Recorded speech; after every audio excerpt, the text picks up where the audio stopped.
Afternoon, everybody. Happy Friday to those that celebrate. One quick thing, and then I'm happy to dive right into your questions. So today, Secretary Blinken inaugurated the new Office of China Coordination, informally known as China House.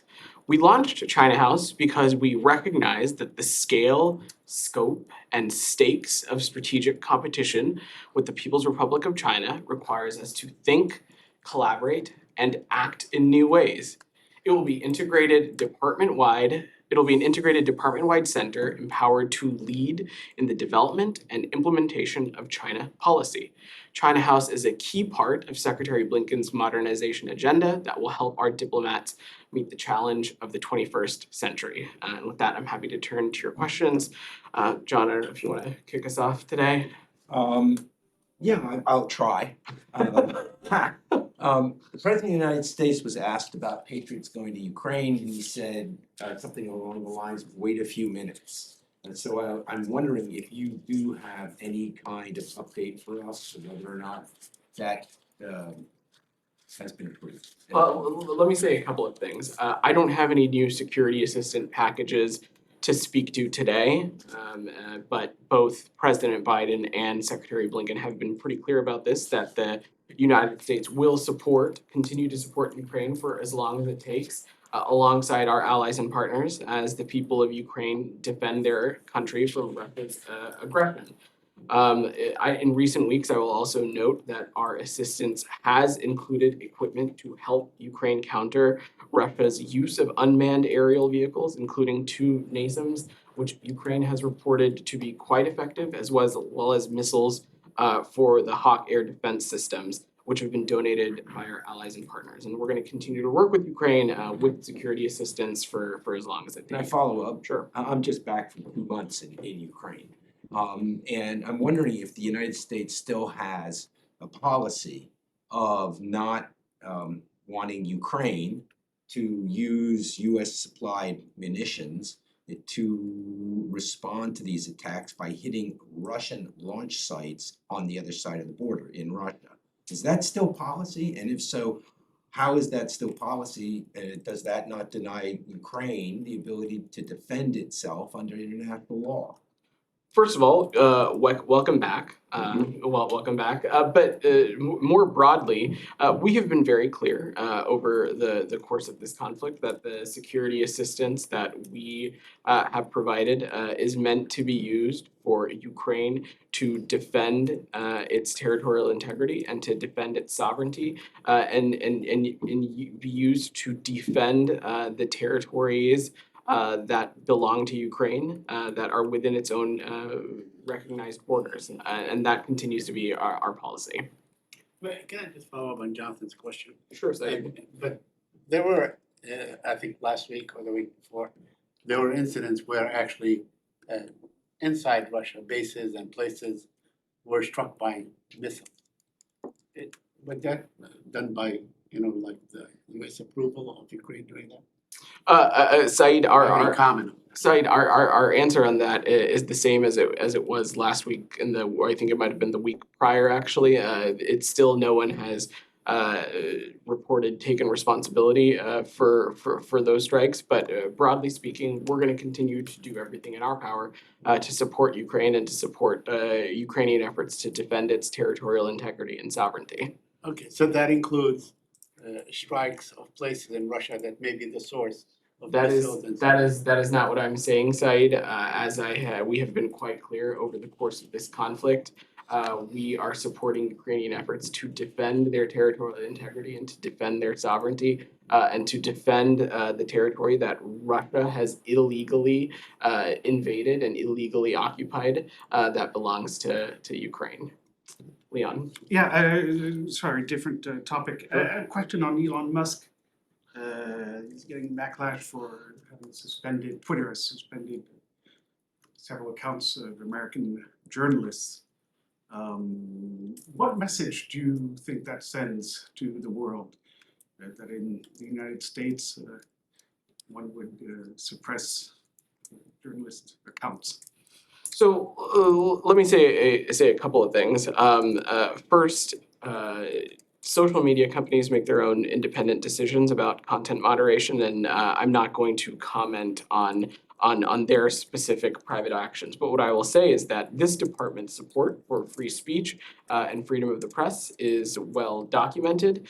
And it is certainly difficult to square how these removals are consistent with promoting free exchange. But again, social media companies make their own independent decisions on content moderation, and I'm just not going to speak to those actions.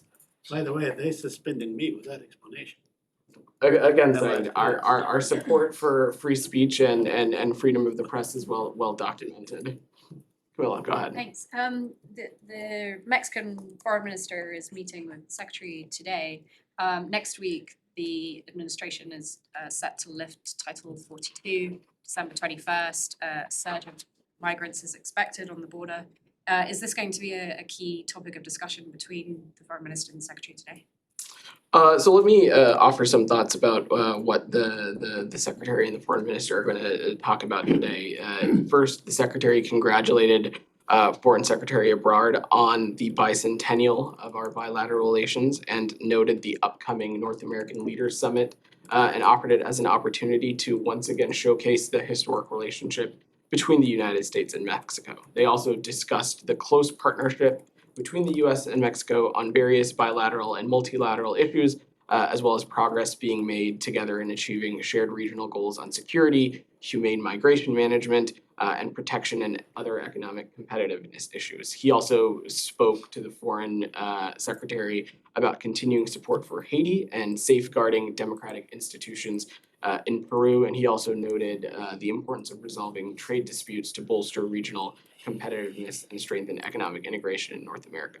On your specific question about Title 42, I am sure our colleagues at the Department of Homeland Security and the White House can speak more broadly about the measures that they're going to be implementing in place for a humane management and of migration at the border. But broadly, and I think Ned and I both touched on this earlier in this week, we have, since the beginning of this administration, viewed migration as a regional and hemispheric challenge, and one that we will continue to work through with our partners and allies in the region, of course, including Mexico. Alex, go Thank you. ahead. A couple of questions before that. I want to follow up on Petios as well. You said that you have no announcement for today. The day is not over yet. We still expect in the coming hours some announcement from the administration on this. Second part of this question: what is your response to Moscow's Kremlin's warning of potential consequences if Washington does, pursue with that plan? Let me say a couple of things. First, again, I don't have any new security assistance packages to speak to. I'm just not going to get ahead of that process. But what I would say to Moscow's comments is that the only provocative measures that have been taken over the course of this entire conflict are being made by Russia. Russia is the aggressor in this situation, and let's not forget that. It's also would be important for me to remind you, Alex, that the U.S. is not now, nor has it ever been at war with Russia. And we've been doing exactly what President Biden told President Putin would do, is that if Russia attacked Ukraine, we would provide security assistance and help Ukraine defend itself and defend its territorial integrity and sovereignty. We've also taken steps to hold the Russian Federation account through sanctions, through export controls and other measures, a tranche of which we announced yesterday. I will also note that with the Moscow saying that offering a list of what it considers lawful targets, that among the list of its lawful targets also includes civilian infrastructure and cities across Ukraine where they've targeted apartment buildings, shopping malls, hospitals, playgrounds, museums, maternity wards. Over the 9 months of this conflict, Russia has struck more than 200 targets related to Ukraine's energy infrastructure, threatening to freeze, to starve, and force Ukrainian civilians from their home in the midst of winter. Again, I don't have any new security assistance to announce, but we will do everything we can to continue to support the Ukrainian people. And stay on that energy issue. Ned tweeted today that the first shipment of emergency repair equipment already arrived. Do you have a timeline when should we expect second launch? I don't have a timeline to preview, but again, would reiterate that an initial tranche of that equipment from the initial announced 53 million in electric grid support has arrived. More, of course, will come to help Ukraine rebuild the backbone of their power transmission system, which is, of course, critical to keeping the lights on and homes warm throughout the midwinter. Us, in close coordination with our national labs and the Department of Energy and the interagency, will continue to identify equipment that can be used and can be sent from the US to support these efforts. And we'll continue this work, but I don't have any other specifics to There offer. must have a big Azerbaijan to this picture. So Azerbaijan decided to respond to Ukraine's request and to send some generators or equipment to address energy issue. Apparently, Russians are uneasy about that. We heard from TASS news agency quoting the foreign minister that apparently they don't consider that as humanitarian, effort or humanitarian help. Where do you draw that line, and what is your reaction to Russians discouraging other countries helping Ukraine at the time of need? What I would say broadly on this, Alex, is over the course of this close conflict, of course, the United States has played a role in offering humanitarian assistance and economic assistance to our Ukrainian partners. But other countries have stepped up to do so as well. I can't speak to the specific reporting on the gas generators, but what I would say is that we would continue to welcome the support from our allies and partners and countries around the world that to help Ukraine bolster its energy grid, make it more robust so that it can withstand the constant targeting of the energy infrastructure that we're seeing by Russia. Go ahead in the back. Hi. Today marks the third month since Mahsa Amini was murdered in Iran, and U.S. has shown that it stood by the Iranian people, whether by unilateral actions or taking the case to the United Nations and kicking Iran out of the Commission of Status of Women. Now, do you think tools that there are enough tools left in the U.S. toolbox, because the killing has not stopped, to be used to work effectively to stop the killing by the regime? Does the U.S. State Department has any plan to modernize its approach to Iran, like let's say create an Iran house? And then I have two other nuclear questions. Sure. Let me say a couple of things. First and foremost, we are gravely concerned that authorities reportedly continue to kill more of their own people in an effort to suppress peaceful protests, protests that we're seeing being led by women, girls, and the youth of Iran. We also continue to remain deeply concerned about reports of mass arrests, sham trials, and now death sentences being handed down to protesters and carried out as well as the very clear state-sponsored violence against women that we're seeing across Iran. To be very clear, the eyes of the world are upon Iran right now, and human rights inflicted by Iran's government on its own people must not go without consequence. And to your question about the tools we have in our tool belt, just because we use a tool once does not mean that it goes away or that we no longer have it at our disposal.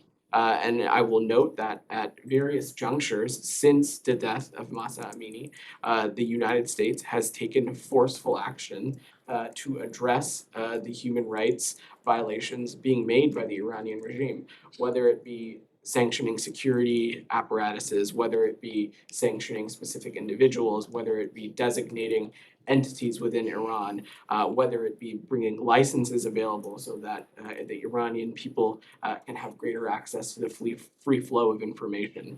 We've had those tools at our disposal. We've taken action with those tools, and we'll continue to do so. I'm not going to preview any set of actions from here, but we continue to believe that these tools that we have not only will hold the Iranian regime accountable, but will help the Iranian people as well in their efforts. Okay, and on the nuclear,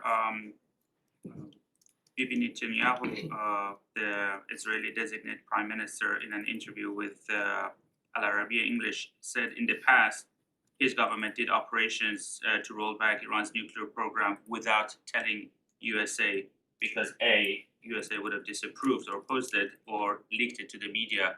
Now, in the coming week, he's going to be the prime minister, and so how do you evaluate what he says with your approach or the Biden administration approach that diplomacy is still the best path to resolve or to stop Iran from having nuclear weapon? Oh, well, let me say a couple of things on that. First and foremost, the exact composition of and makeup of the upcoming Israeli government is still to be determined, so I'm just not gonna get ahead of that process. As Secretary Blinken made clear in his speech to J Street, we look forward to working with the Israeli government, and we'll do so rooted in the policies that they pursue. Specifically on Iran obtaining a nuclear weapon, the president and the secretary have been very clear that since the beginning of this administration, that we'll do everything in our power to ensure that Iran does not obtain a nuclear weapon. But specifically, and you've seen Ned and others speak to this, we have been clear also that the JCPOA is not our focus right now, and we candidly remain very skeptical of anything coming out of Tehran on this issue, whether it be issues relating to the IAEA or other things. So again, I'm just not gonna get ahead or get beyond the process on this right now. And the last one. Go ahead. And then I need to work the room a little bit. Go ahead. Sure. So on Monday, the United Nations Security Council will have a regular meeting on the UNSCR 2231, which endorsed the JCPOA. You from this podium and other colleagues have said that Iran is in breach of this United Nations Security Council resolution by sending drones to Ukraine. What is U.S. policy, or how are you going to go forward on that day with the report that's coming up?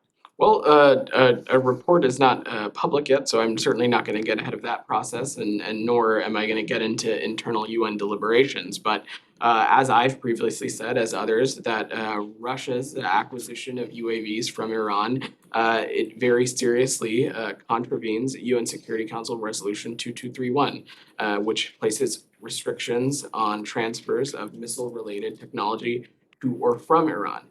Specifically, when we spoke about the transfer of these UAVs, it was because of the type and the range that these UAVs have.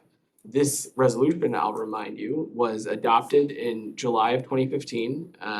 It established these critical restrictions. All council members, including Russia, voted for it. Russia was involved in negotiating its provisions. And Iran provided Russia with these drones, which Moscow is now using to wreak havoc on Ukrainian people. This is in clear violation of Resolution 2231, and there is no doubt that the transfer occurred without the advance case-by-case approval by the Council, which is how it should have unfolded. But again, I'm just not going to get ahead of the UN internal deliberations on this. Go ahead. Thank you. This is Rio Kiyomiya from Asahi Newspaper.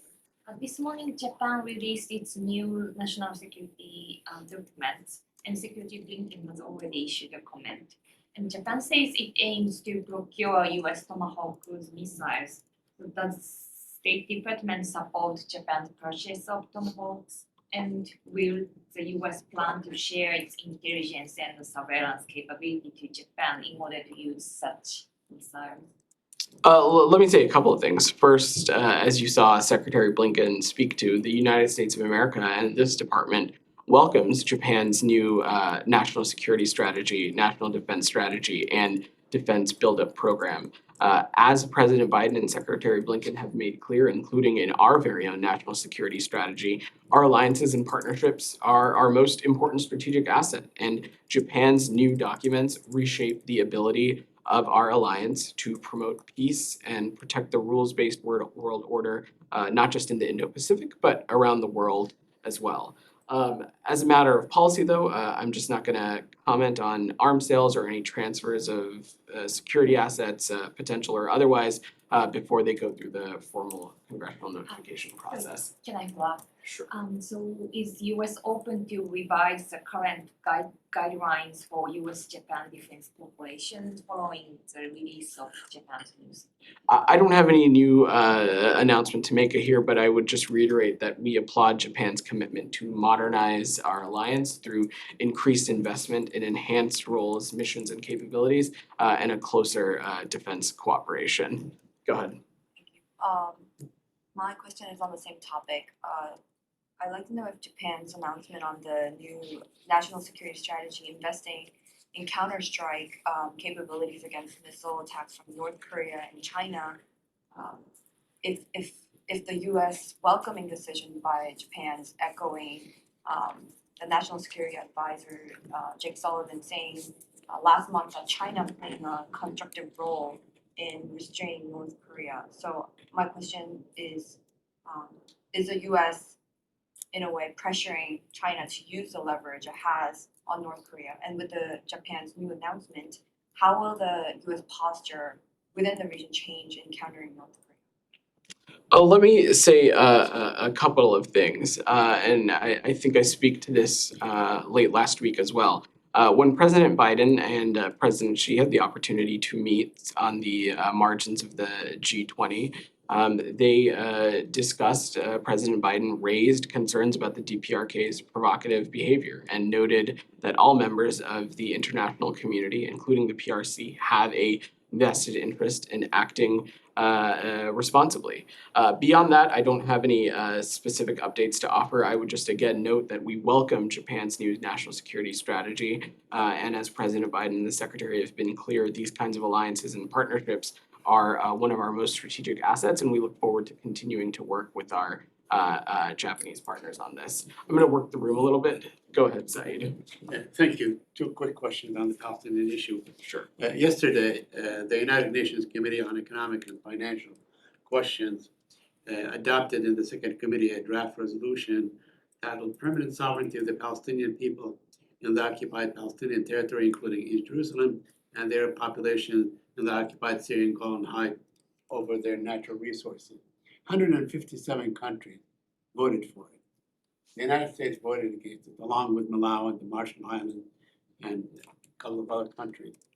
Why would the United States vote against such a thing? I mean, you always are calling for a two-state solution and so on. Well, Saeed, we have been quite clear that we believe that Palestinians and Israelis equally deserve to live safely and securely and enjoy equal measures of freedom and prosperity and democracy. And we can't stress this enough. This is a foundational view of this administration, and this will always be our approach to the region. I'm going to get back to you specifically on this vote. Please see if do, we have any because, more you to know, offer, I but- don't believe that you would oppose the Palestinian in drilling for water on their own land. You? Again, Saeed, I'm And just that- gonna have to, I'm gonna have to get back to you on this Another specific question measure. on the upcoming Israeli government. Yesterday in an interview with NPR, the coming Prime Minister, Benjamin Netanyahu, supported Ben-Gvir, Itamar Ben-Gvir, and he said that he would be responsible for the policies and so on. In other words, cutting off any debate, including major opposition in the United States of America. Would that be satisfactory to you that to have someone like Ben-Gvir in the government, to have someone like Smotrich in the government, if the Prime Minister of Israel would assume responsibility for all decisions, would that be fine? with you? Saeed, I'm just not going to comment on hypotheticals or speculate on the exact composition of the next governing coalition when it hasn't formally been set in stone yet. But what I will say is that we believe it is critical for Israel and the Palestinian Authority to refrain from unilateral actions that will incite tensions and undercut efforts to advance a negotiated two-state solution, and that continues to be our belief and policy on this. If I may, I just want to rephrase my question. He's basically saying that it's okay, and he will. I mean, he's the designated prime minister. He formed the government. Ben-Gvir to have him responsible for the police, which will be responsible for the Palestinians. Would that be okay with you as long as the final decision maker is Benjamin Netanyahu? Saeed, again, I'm just not going to speculate on the exact composition of the next governing coalition. It would be inappropriate for us to do so. Dylan, go ahead. Yeah, it's been a busy couple weeks for China. We've seen just recently President Xi visited Saudi Arabia at a time when the U.S.-Saudi relationship has gotten a little more tense. China's reportedly trying to increase Russian energy imports and strengthen economic ties. Xi talked about buying oil in Chinese currency, which would obviously undermine the U.S. dollar as the reserve currency. You guys have repeatedly said that countries don't have to choose between the U.S. and China. Secretary Blinken said this yesterday. In fact, is that still a tenable position in your eyes, given how much China seems to be encroaching further and further on U.S. interests, especially recently? That continues to be our policy, and you've seen us make this quite clear with the countries recently, and including in the context of the African Leaders Summit, as you mentioned. We, the United States, have a relationship with China, and so do many of our allies and partners around the world. And it's not for us to say what a bilateral relationship between any two other countries should necessarily look like. And what we have always tried to do is offer countries a choice, and to offer and put very clearly on the table what the comparative advantage of a partnership and engagement with the United States could and would look like. And we've continued to do that. So when the Secretary of Defense says that China's influence on Africa, for example, is a destabilizing threat, do you guys disagree with that or view it differently? I will let my colleagues at the Pentagon speak to Secretary Austin's comments, but in speaking to this very similar question yesterday, you saw the Secretary be quite clear. The African Leaders Summit was about one region and one region only, and it was about Africa, and it was about the United States deepening its engagement and deepening its partnerships with countries across the African continent, and putting out there very clearly the comparative advantage to what a partnership with the United States could look like. Doyle, go ahead. That's it. Thank you. Two questions, please. Sure. One, how dangerous is Tic Tac as far as this building is concerned? And number two, Secretary and Indian Foreign Minister have met, of course, many times, and I'm sure they must have discussed Ukraine war and Russia's attack on the war, and now war is going beyond 9 months. How seriously Secretary is thinking when Prime Minister Modi said, end the war to President Putin? Well, we would take the Prime Minister at his word, and we welcomed those comments when they took place. Ultimately, though, other countries will make their own decisions on its engagements with both with when it comes to Russia. But we continue to coordinate with allies and partners to mitigate the impact of Putin's illegal war of aggression against Ukraine, and especially as it's related to its impacts on energy markets as well. And sir, you think India have a role to play to stop the war as far as Russia's still going on and innocent people are being killed by a superpower to a tiny country? Any country that is interested in engaging in a peace or interested in ending this war would need to do so in close coordination and partnership with our Ukrainian partners. We will continue doing everything we can to support them, and that this needs to come to a conclusion on their terms. Go ahead. Thank you. On China House, could you please share more details about it? It's reported that this team is going to have 60 to 70 experts, and from China desk to China House, what is the main difference? So to widen the aperture a little bit, the staffing patterns will be adjusted to meet the various needs. I will note that the China desk was already the largest single country desk at the State Department. And with this new iteration of China House, it will include an even larger but integrated team and draw from across organizations to address the scale and scope and the challenges posed. To speak more broadly, I think Secretary Blinken has said it best that the scale and scope of the challenge posed by PRC will test U.S. diplomacy like we've not seen before. And that is the genesis of the China House, a fully integrated team with expertise from across the department that is going to serve really as a matrix or a clearinghouse of ideas to work on China policy, to work on policy that touches all corners of this building. And what it's going to do is it'll equip and empower work being done across the department and have it be coordinated in a singular way.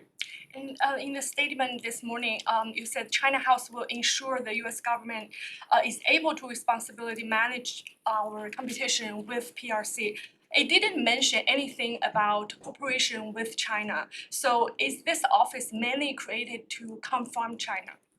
Pardon me, what? Is this office created mainly to confront China? This office was created to serve as a clearinghouse of sorts, as a matrix with inputs from all over the department to work on issues relating to the PRC. And that work formally launched today in this iteration of China House, and we look forward to having more to share on this in the days and weeks ahead.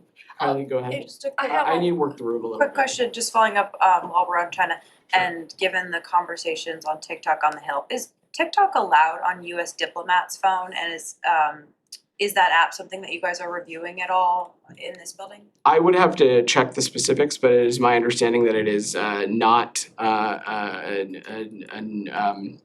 a cleared app for US government devices, but I would have to check on specifics and we can get back to you on that. Okay, and then I'm sorry I came in late. Has Peru come up at all? It has not. Okay. Go ahead. So there are reports that there are about 300 tourists who are stuck in Machu Picchu, obviously after the president of Peru was ousted and there are all these protests and the railways aren't running right now. Are any of those tourists Americans that the State Department knows of, and what are you doing to support them if they are?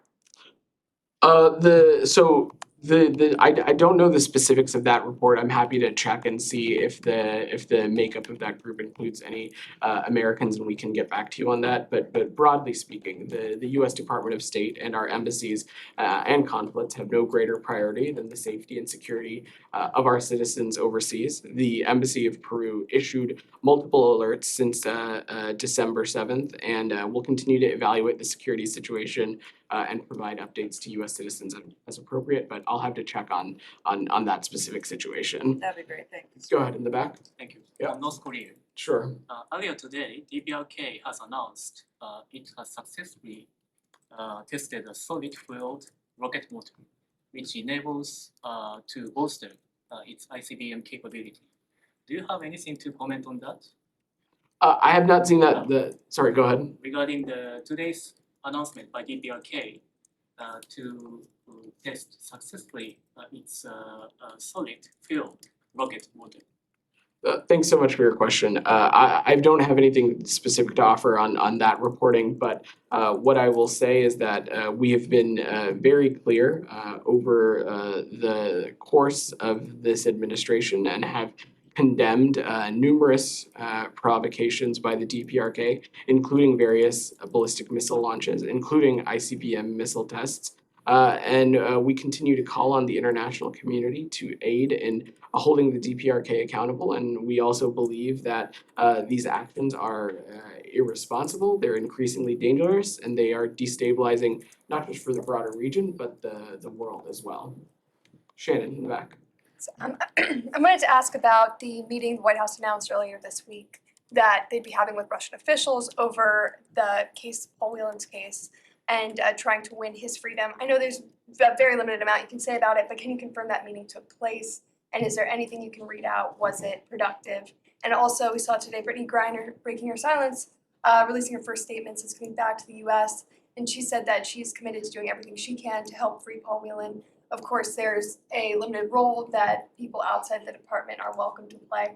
I wondered if you could say anything to what you saw her role being going forward, if there's anything productive that U.S. citizens outside of the State Department can do to either draw attention to these cases or to play a productive role.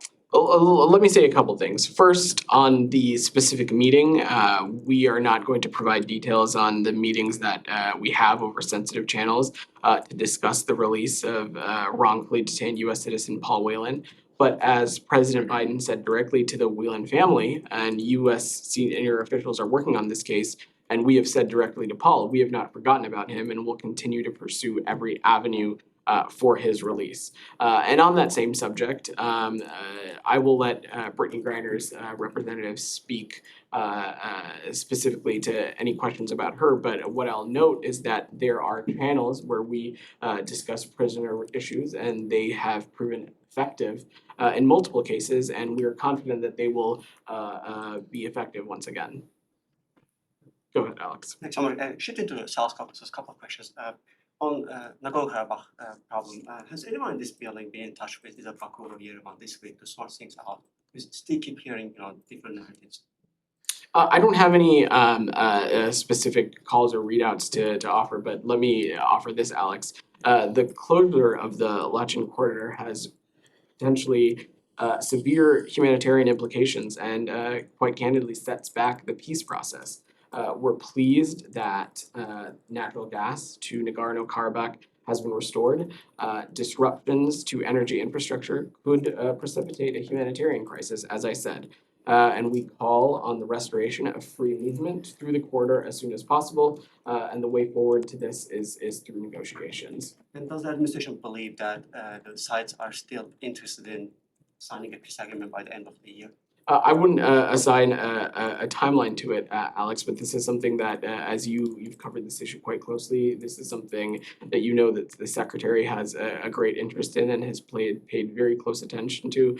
Other senior leaders across the department have as well, and it's something that we're going to continue to remain deeply engaged on and get to cross the finish line. And two more on the human rights. I'm gonna let John go, and then we probably need to wrap up, guys. Get back to Ukraine. Sure. The chief of the general staff, Ukrainian general staff, said in an interview to, I think it was The Economist, that he's concerned that the Russians are preparing to launch a winter offensive in February. I'm wondering if this is something that the United States has also been tracking and whether or not the United States has communicated to Russia its, any kind of warning against doing so. So I'm certainly not going to get into intelligent assessments or anything like that from here, but to broaden the aperture a little bit, no one wants peace more than Ukraine, and President Zelensky has outlined the principles on which a just peace should rest, and that includes an end to the targeted missile barrages and the withdrawal of Russian forces. And Russia continues to be the sole obstacle to peace and the sole obstacle to this process. Russia's ongoing violation of Ukraine's sovereignty and territorial integrity again demonstrate that President Putin has no interest in meaningful diplomacy. But I'm just not going to get into any other intelligence information from here. Let's go one final question and then we'll wrap. Last time on China, the U.S. Embassy and consulates in China have suspended most of the service because of COVID. I'm just wondering if you have a time frame when the service will resume.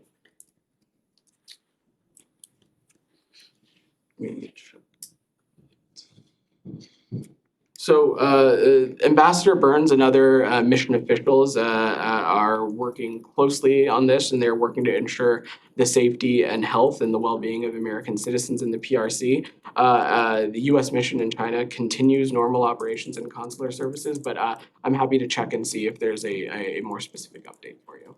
All right, thanks everybody.